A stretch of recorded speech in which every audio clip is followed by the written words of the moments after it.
Hi guys, welcome back. I'm Naha and this is 30 Days of Tarot. For the month of October, I am unboxing 30 different tarot decks for you guys, and it's a personal challenge to myself to put out 30 videos in 30 days, and I hope it serves as an inspiration to you guys for whatever you want your own personal 30-day challenge to be. Maybe it's something that you want to add to your routine, something that you want to give up from your life for 30 days, a project that you want to try and work on and finish. So I definitely encourage you, and please leave a comment down below. What is it that you are going to take on for your 30-day challenge? Let's do this together and let's motivate each other, shall we? So during this month, I'm going to be opening new decks. I'm going to be opening old decks, classic decks, super rare decks. I've got this huge pile back here that I've accumulated of decks that I have purchased or been gifted or been seeking out to collect for the last basically year and a half. So let's go ahead and get into this next one. So today we are going to open up a deck that comes from Oakland, California, from a person named Laura Zuspon. Now, when this package arrived, I couldn't remember what it was. I figured it was a deck because that's usually what arrives on my doorstep, but I wasn't exactly sure. And I actually had to look up in my search her name and try to figure out what it was. And I said, aha, yes, this is actually a deck, another deck that I ordered on Kickstarter. So sometimes when you fund something on Kickstarter, first of all, you're not guaranteed that it's actually going to get funded and then you get your money back. But if it does, you don't always get that item right away. I mean, sometimes it can take months. Sometimes I've had things that took well over a year to receive them, because you've got to think, once it gets funded, then the artist has to put the deck or whatever the item is into production. And it's oftentimes, you know, it's a very personal thing that can take a while. So sometimes things show up and you've forgotten completely that they even existed. But when I saw what this was, I was really excited. So let's go ahead and get into this. And I pulled a little bit of information about Laura just off of the website that I'll share with you, but I want to show you what I see when I open this up. So right off the bat, this is actually a little hand-painted and handwritten note that says, "Thank you, love, Laura of the Luminous Void." That's very cool and special. This is one of the reasons why I love getting stuff off Kickstarter. It comes straight from the artist. And so this is the Luminous Void Tarot, if you hadn't already guessed. And this has just come out. So it was just printed in September. It's brand new. I'm hoping that I might be one of the first people to be doing a review on this. Wow, already, this is so much larger than I expected it to be. Look at the size of this box. When I saw these cards, no, I don't know. The cards I think are smaller, but maybe they're big. I don't know. This looks cool. So here we see it.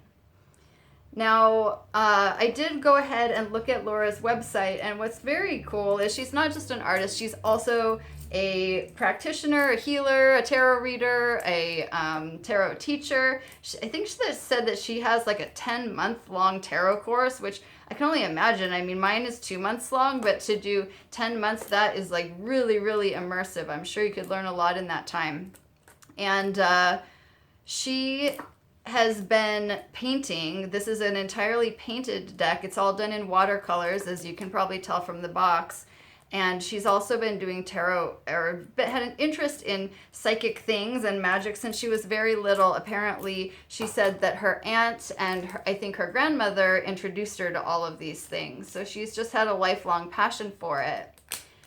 And it also said on there that she spent 3 years painting these cards. So I think that that's very cool. So here we have the box. Really, really nice, sturdy, beautiful box. And right on the top here is the guidebook. It's got that feel. There's certain books that have that kind of like silky paper. I love that. All right. Oh, wow. These cards are huge. So much not expected. I literally expected them to be like that. Now, right off the bat, you're going to see something very unique, which is that they're oval shaped. And wow, I'll just like give you guys a second here to let these kind of sink in. So she said that she wanted her cards to have rounded tops and bottoms because they would resemble medieval playing cards from the 15th century, which were found at the cloisters in New York City. Now, if you don't know what the cloisters is, that is actually a branch of the Met Museum in New York that is specifically dedicated to art and architecture that comes from medieval Europe. So apparently she may have seen playing cards there. And I think that in her bio it said that she has studied and definitely traveled to Northern California, where she is based now, New York. I think she spent some time in Los Angeles as well. Look at the Empress. You guys, these are pretty awesome. Aren't they cool and kind of weird and very unique? There's the Emperor. She shared that her inspiration for this deck arose from Tibetan Buddhist concepts of crazy wisdom and the rainbow body, trickster medicine, and mystical medieval manuscripts, as well as the modern art world. Her intention is to create a playful, contemporary, artistic deck infused with spiritual and historical context. What is this one? Strength. Wow. So a very unique take on everything. There's the Hermit. I've just got these new lights, you guys, and I'm still kind of trying to figure out how to set them up. So I'm sorry about these shadows that are going on here. I am definitely not a lighting expert. Beautiful Wheel of Fortune. They just have a very kind of dreamy, very mystical, playful kind of energy, don't they? This is such a high quality deck. I think that you can also see that the edges are gold, but they're a little different than some of your typical gold gilded edges. They're actually almost like a matte gold a little bit, and they're very heavy cardstock. And I want to show you the backs because the backs are gorgeous. Aren't they? You know, I love a little bit of shine in my decks. And here we have the Hanged Woman. That's something that we've seen on another deck recently, I think, that we saw that. There's the Death card. I feel like these cards, it would be better for me to show you these kind of in threes than just to show you them one at a time, because I feel like there's something that they really benefit from being shown together. All of the cards that have a character in them have just a really interesting, kind of weird and unique take. I mean, look at this Judgment. You got these kind of like funny faced little children here, and then this sort of Gaia Earth Mother here. There's the World. There's the Ace of Wands. You can also see that all of these cards have the name of the card right up at the top, so you're not left wondering. I know some people like that, some people don't. I personally find when the artist has really taken a departure from sort of the traditional, Rider-Waite-Smith symbolism, sometimes it's really nice to have the title, as long as it works with the design and it's not just really blatantly kind of taking you out of the image. And the way that she has this with this fine font, and it's also kind of rounded, it really does, I think that it works.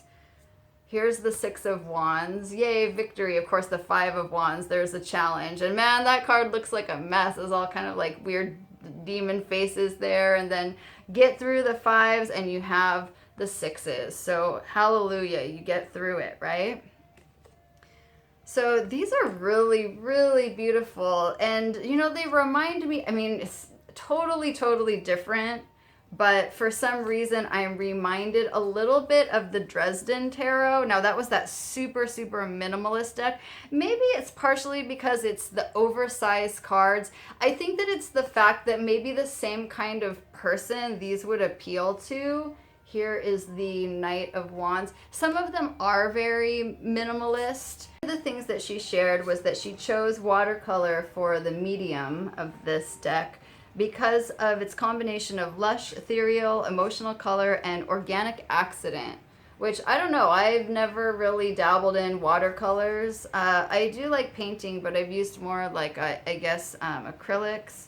And I think what she means is that sometimes the colors sort of bleed together and they just kind of have a sort of like a natural, what she's calling an organic accident. I like that idea. Here's the Five of Cups. Yeah, we see the kind of gloominess that goes along with the fives. And then this is really great, the Six of Cups. kind of embracing of the little child right there. So I think that it's a modern deck, absolutely, but it definitely does have sort of that mystical and kind of fairy feel. Does it remind you? What's the guy? Is it Brian Froud? You know, the guy that draws the fairy books? I'm getting a little bit of that because they feel less like people and more like beings, you know, more like kind of like little elementals, little sylphs and undines and fairies. And yet at the same time, it's not just like a light, fluffy deck. It's also, there's definitely some kind of intense, almost you could say darker imagery in this. And this like a strength to it, I guess that's what I'm trying to say. Well, I love how the swords are like these rainbow tones. Isn't that cool? There's the 3.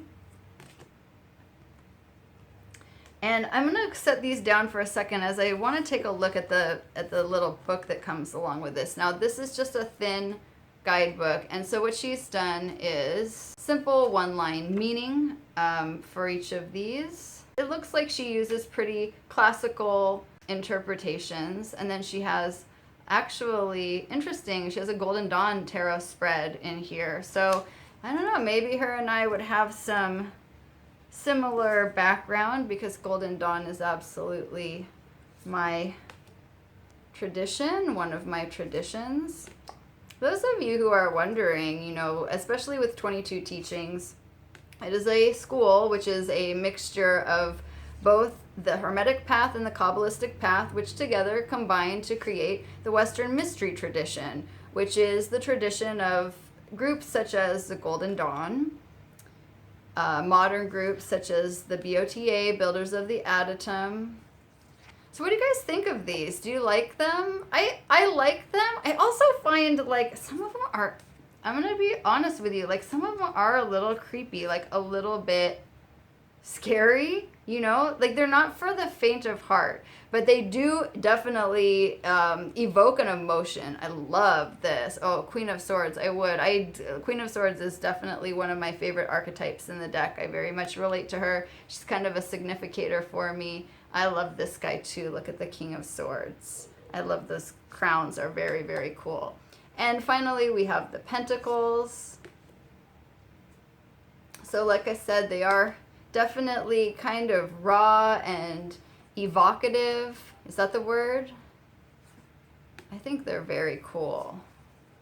Okay, let's go ahead and try shuffling these, because whenever you have a deck that is an odd shape and also oversized, it can be kind of hard to shuffle. So I'm going to see if I can just go ahead and shuffle these like normal. So let me just set them down and we'll take a look and see how easy they are to shuffle.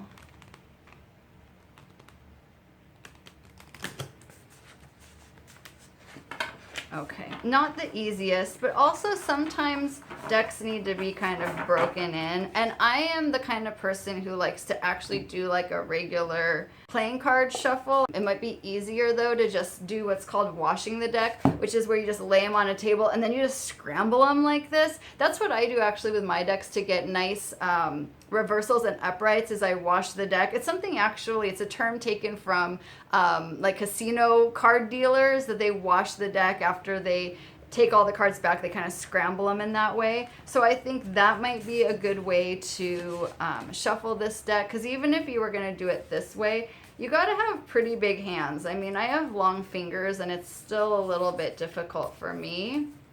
Another way that you could draw cards with this, and sometimes when you don't need to have them quite as shuffled, is the technique where you would just fan the cards out. You would spread them like this, and then you would just sort of intuitively pick a card. Now, we've been doing this for a few unboxings. I didn't do it the last couple, but drawing a single card, and almost exclusively I have been picking 5, 6, 7, 8 of swords, like all those really difficult cards. Again and again, we're getting swords in those upper numbers. So let's see if we can find something different, or if we're just going to continue in that vein. For some reason, the guides want me to show you guys those cards and talk to you about my thoughts about them. So we're going to pull a single card. This is the one. Let's see what it is. I showed you guys this one earlier. Well, it's not swords, but it's still a troublesome card. Let's take a look at it. Five of Wands. Remember this guy with all of these crazy faces? Now, one of the things that this card I always associate with this is stop giving your energy away to people and things that are distracting you, that are just creating drama. Walk away. Let it go. This is a card about learning to say no, learning to have boundaries. Let's see what Laura says about this card. Let's see. So the Five of Wands. Anxiety, frustration, and conflict. Fear of purpose. So she is giving a statement about what this card represents. It represents anxiety, frustration, conflict, fear of purpose. Now, the way that I interpret the cards is not to just say, here's a situation, it's just anxiety, it's conflict, deal with it. But to use that as a jumping off point to say, okay, well, what should I do? And that is where I derive the real meaning from this card, which is step away. You don't have to go deeper down the rabbit hole with this.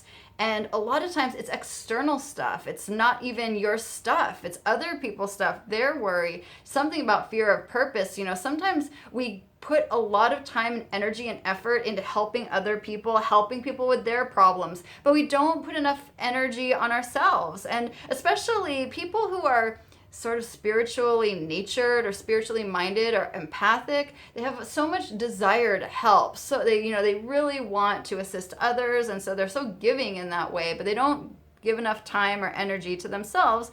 Well, then they're doing themselves ultimately a disservice, and that's the teaching that I get out of Five of Wands. So definitely a message for help yourself before you give all your energy away to others. Stay out of conflict to the best that you can. There's other cards that are going to tell you the opposite thing. They're going to say, go ahead, don't avoid the conflict. Go forward towards it, deal with it, reach out and help somebody else. So even though sometimes it seems like the message in the cards are just, well, that's just a good advice and something that would always apply, I really don't believe, and I've said this in other videos, that there are these things where it's just always going to apply to every single situation.